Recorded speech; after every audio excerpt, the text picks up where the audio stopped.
गुन्हा कधीही लपून राहत नाही. कितीही प्रयत्न केला तरीही कायद्यापासून गुन्हेगार वाचू शकणार नाही. कितीही चॅप्टर असला तरीही गुन्हेगारांच्या हाती पडतील बेड्या. फक्त तुम्ही सावध. प्रत्येक क्षणी क्राईम टाइम, गुन्ह्यांचा पर्दाफाश.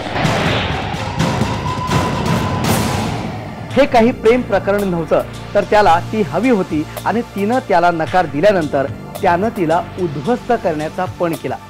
प्रीती राठी ऍसिड हल्ला प्रकरण असाच काही क्रूरपणे घडला. मात्र या ऍसिड हल्ल्यात मुंबई सत्र न्यायालयानं एक महत्त्वाचा निर्णय दिलाय. ऍसिड हल्ला हा बलात्काराच्या गुन्ह्यापेक्षा कैक पटीनं क्रूर आणि घृणास्पद असल्याची मीमांसा करत दोषी अंकुर पनवारला मुंबई सत्र न्यायालयानं गुरुवारी फाशीची शिक्षा सुनावली आहे. अंकुरनं 2013ला प्रीती राठी या तरुणीवर वांद्रे स्टेशनवर ऍसिड हल्ला केला होता. 30 दिवस मृत्यूशी झुंज देणाऱ्या प्रीतीचा अखेर मृत्यू झाला. त्यानंतर आज 3 वर्षानंतर दोषीला फाशीची शिक्षा झाली. पाहुयात नेमका कसा झाला होता हा ऍसिड हल्ला.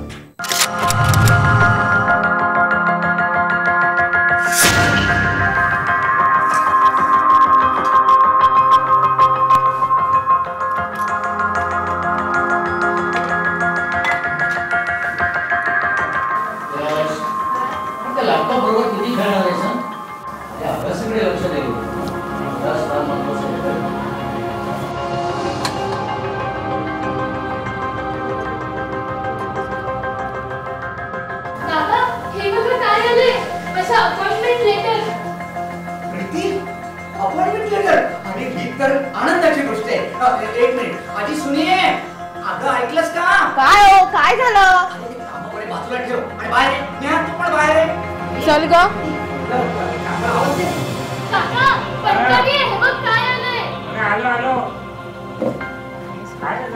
काय झालं? तिला अपॉइंटमेंट लेटर मिळालंय. बस बस बस तू बस. तू पण बस बस तिच्या वाचून. आता आपल्या सर्वांना ती अपॉइंटमेंट लेटर वाचून दाखवेल. हा प्रीती वाच. मिस प्रीती, तुम्ही दिलेल्या अर्जावरती आम्ही विचार केला आहे आणि तुम्हाला हा जॉब देण्यात येत आहे. लवकरात लवकर मुंबईला यावं आणि 10 तारखेच्या आत जॉईन व्हावं. धन्यवाद.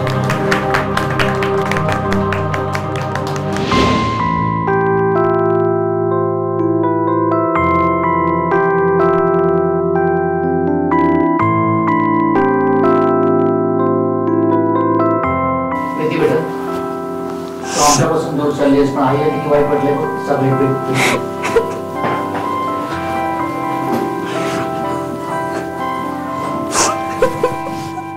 आई रडू नको. मला सुट्टी लागली ना की मी नक्की येईन तुला भेटायला. काळजी घे बाळा, व्यवस्थित राहा. आता मी मोठी झाले आई, मी घेईन माझी काळजी. तू नको काळजी करू एवढी. ए वेडा बाई, असं रडायचं नसतं. तू असं रडली तर आईला पण समजणार आहे. हा, तू रडायचं नाही, हसायचं. आईची काळजी घ्यायची, कळलं? सगळ्यांची काळजी घ्यायची. अरे बस बस, मी आता लवकरच येणार आहे. एकदम शाळेमध्ये वाजायचंय, कळलं ना? खूप अभ्यास करायचा आहे. हा, मी मस्त लवकर येणार. सगळ्यांसाठी मस्त मस्त खाऊ घेऊन येणार आहे. तोपर्यंत मस्त अभ्यास करा आणि मस्त खेळा, कळलं? सगळी उशीर होतोय. चल चल.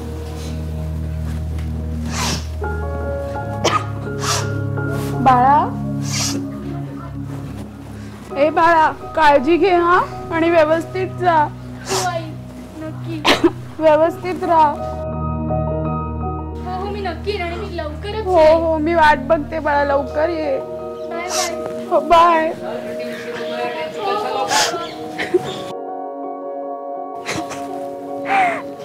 पोरगी एकटीच राहील.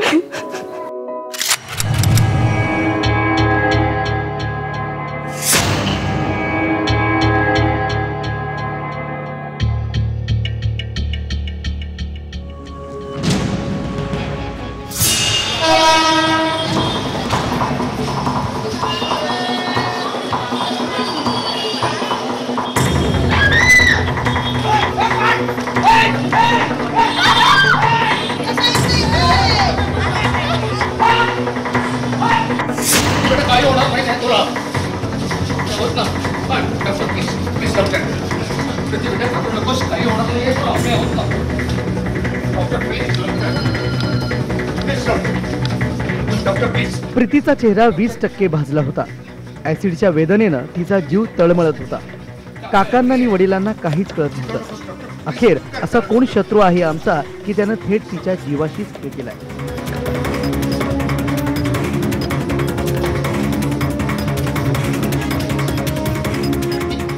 काळजी करू नकोस. आम्ही आहोत ना. काका आहे, मी आहे. काळजी करू नकोस. घाबरू नकोस तू. काही होणार नाही तुला. डॉक्टर प्लीज सगळं लवकर करा. काही चालेल नाही बेटा. तू काळजी करू नकोस तू. Please doctor please. Doctor please. काही झालं ना प्रीती बेटा. आम्ही आहोत ना. काका आहे, मी आहे. काळजी करू नकोस तू. मी आहे.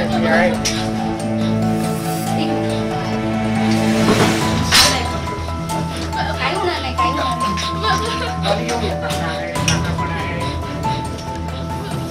बेटा काही झालं नाही तुला.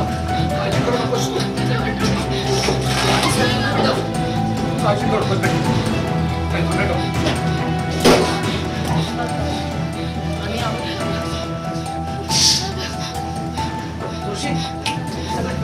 मी सगळे बाहेर जाता.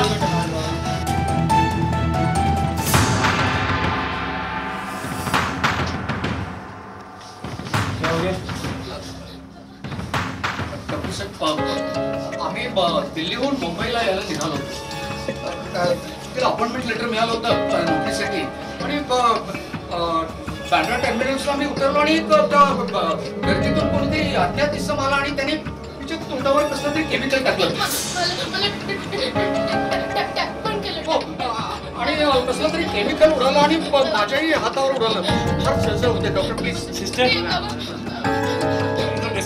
बेटा आम्ही आहोत तिथे. तू काळजी करू नकोस बेटा.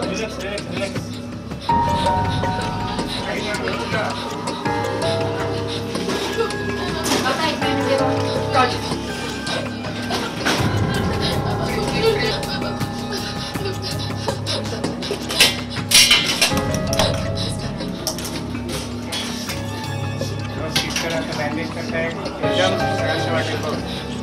थंड वाटेल तुला एकदम. हो बेटा. चांगली होणार आहेस तू आणि जॉब पण जॉईन करणार आहेस तू. तुला काही त्रास नाही होणार. किंवा सिस्टर बँडेज करायला आलेत ना. डॉक्टर पण आहेत. सगळी एकदम चांगली होणार आहेस तू.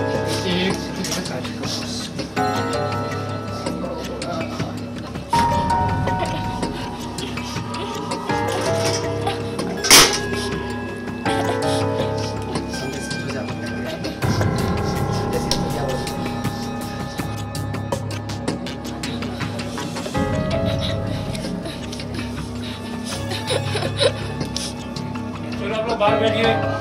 चलो आप लोग चलो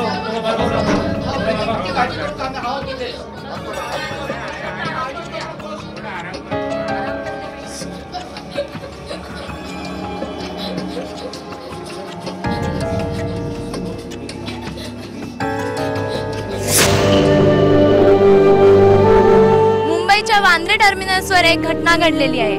दिल्लीवरनं माध्यमातून ही बातमी वाऱ्यासारखी पसरली. ऍसिड हल्ला केलेला आहे. तो हल्लेखोर कोण होता आणि हा ऍसिड हल्ला तिच्यावर का करण्यात आला हे अजूनही कळलेलं नाहीये. मात्र प्रीती ही अजूनही मृत्यूशी झुंज देत आहे. कॅमेरा पर्सन नवनाथ कोंडेकरसह मी सानिका फटक, IBN लोकमत, मुंबई.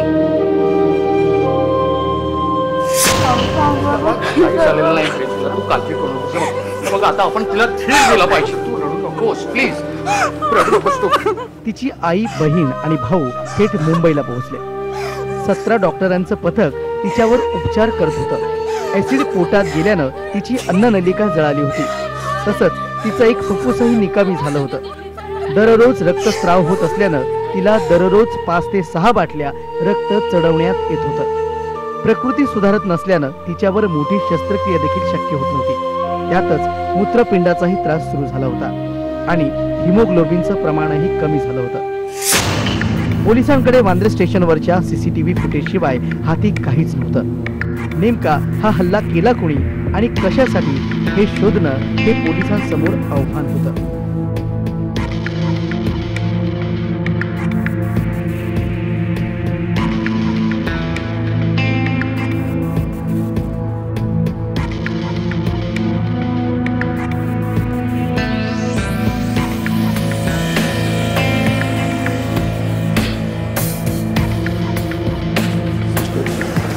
कशी आहे परिस्थिती आहे? ठीक आहे, पण आता ती लिहू शकते. ओके, जरा तिला लिहायला दे. हो. बेटा प्रीती, कशी आहेस बेटा? तू लिहू शकतेस? हा, कोणाचं नाव आठवत आहे? माहितीतलं आहे तुझ्या? आम्हाला सांग बघू. या पॅडवर लिहा. हे पकड. दे बेटा. पेन याच्यावर लिह.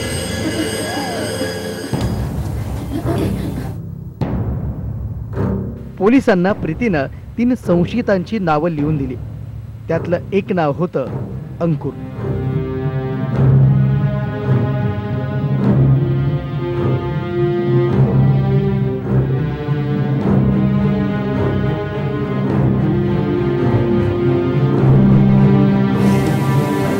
अंकुश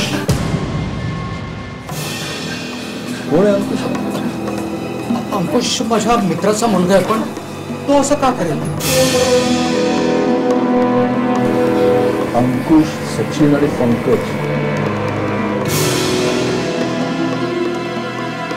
चला.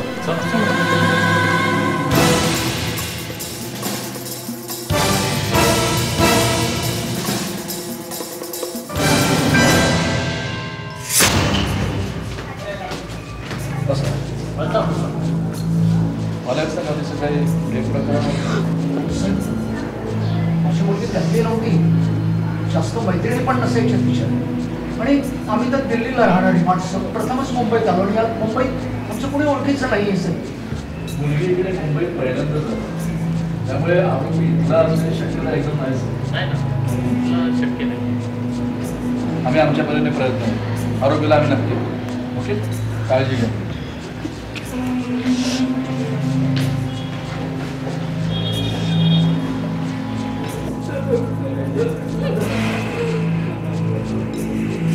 अखेर कोण होता हा अंकुर पनवार? त्यानं हा इतका क्रूर हल्ला का केला हे सगळं आपण पाहणारच आहोत. पण आता वेळ झाली आहे एका छोट्याशा ब्रेकची.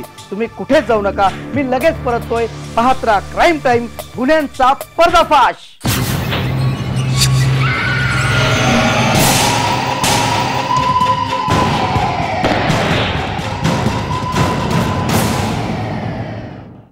मारेकऱ्यानं इतक्या सराईतपणे या हल्ल्याचा कट रचला की त्याला शोधण्यासाठी मुंबई पोलिसांच्या गुन्हे अन्वेषण विभागाला 9 महिन्यांचा कालावधी लागला. या 9 महिन्यात पोलिसांनी 133 जणांना संशयित म्हणून ताब्यात घेतलं होतं. परंतु पोलिसांच्या हाती काहीच लागलं नाही. वांद्रे टर्मिनसवर सीसीटीव्ही कॅमेऱ्याच्या फुटेजचाही हल्लेखोराला पकडण्यासाठी काहीही फायदा झाला नाही. पण अखेर कायद्यापासून गुन्हेगार वाचू शकणार नाही, कितीही चॅप्टर असलं तरीही हेच खरं. 1 जून 2013 प्रीतीची 30 दिवसांची मृत्यूशी झुंज संपली. मारेकऱ्यानं प्रीतीशी केलेला जीवन मृत्यूचा खेळ अखेर संपला होता. पण त्यानं तिचा इतका भयानक अंत का केला होता या प्रश्नाच्या उत्तरासह मारेकऱ्याच्या मुसक्या आवळण्याचं आव्हान पोलिसांसमोर होतं. अखेर पोलिसांनी अंकुरला चौकशीसाठी ताब्यात घेतलं आणि अखेर प्रीतीवर हल्ला केल्याचं त्यानं कबूल केलं.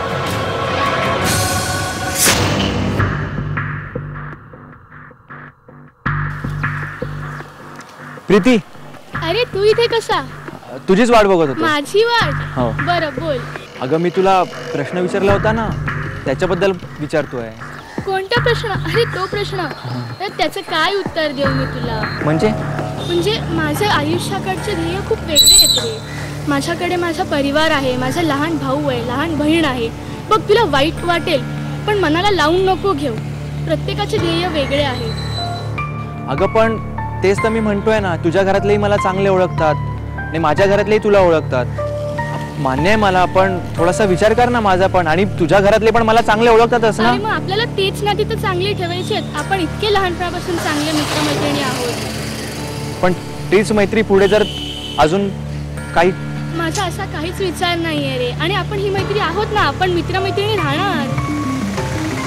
तरी पण मला वाटतं तू जरा थोडा पॉझिटिव्ह विचार कर ना माझ्याबद्दल अजून. बघ मी तुला सांगितलं ना, असं काहीच विचार नाही करू शकत. बरं चल आता मी येऊ, मला क्लासला जायचं. हा पण ऐक ना, अगं मी काय म्हणतोय. चल बाय बाय, थँक्यू.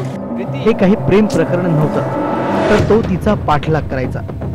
प्रीतीनं त्याला नकार दिल्यानं त्यानं सूड उगवायचं ठरवलं। ऍसिड घेऊन त्यानं तिचा पाठलाग केला आणि वांद्रे स्टेशनवर तिच्यावर हल्ला केला। पोलिसांनी त्याला अटक केली आणि त्याला मुंबई सत्र न्यायालयानं फाशीची शिक्षा सुनावली।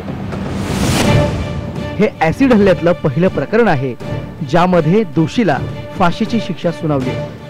न्यायालयानं सुनावलेली ही शिक्षा ही त्यांच्यासाठी खरंच इशारा आहे की जे महिलांना आपल्या हातचं खेळणं समजतात, जे महिलांवर अत्याचार करतात, कारण गुन्हा हा कधीच लपून राहत नाही।